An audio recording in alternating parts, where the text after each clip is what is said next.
আবার নিয়েছি। দেখো তোমাদেরকে এরকম গান দেখে, দেখো উঠে উঠে দেখছে, চোখ দিয়ে দিয়ে দেখছো। এইসব গান কেউ শোনে বলো?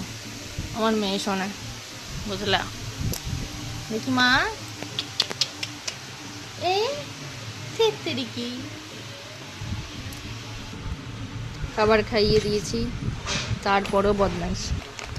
মাগনার প্যাকেটটা এনেছি, মাগনার প্যাকেটটাকে খাবে। ও মাগনা খায়, এটা ওরই আছে।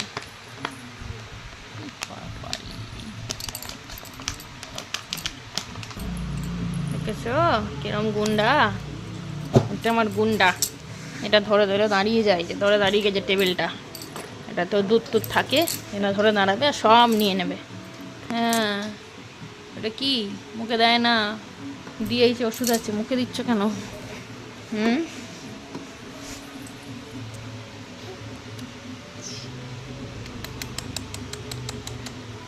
হ্যাঁ ঘটু ঘটু। চলো চলো, নাই না নাই,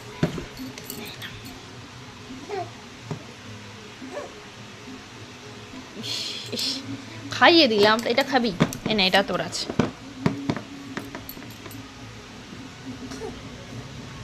চলো বই করবে, চলো বই করবে, চলো চলো চলো। ইস ইস ইস ইস, দেবে না, দেখেছো? কি দেখছো তুমি? টিভি? টিভি দেখছে আমার মেয়ে। তুই খাবার পাসনি রে?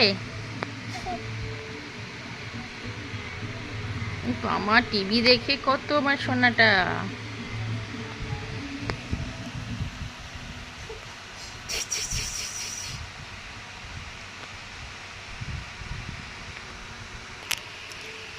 যেসব মায়েদের এরকম একটা করে মেয়ে আছে, তাদের জীবন একেবারে ঝালাপালা। সত্যি কথা বলছি, ঝালাপালা। দেখো, দেখেছো? দেখেছেন আপনারা কি খাচ্ছে ও? চুল টুল আলু থালু অবস্থা, পাগল করে দিচ্ছে। নিজে ঠিক করে খাই না, চান করি নাই, যে একে নিয়ে বসে আছি। ভাত খাইয়ে দিয়েছি, তারপরও খেলছে, ঘুমাচ্ছে না। আর আমরা এত পরিষ্কার করাই ওদের, গিয়ে খাই জানেন জুতো, এরপরে গিয়ে জুতো খাবে বাইরে বেরিয়ে। জুতো রাখা যায় না ঘরের সামনে। দেখেন আবার কি খাচ্ছে, দেখেন।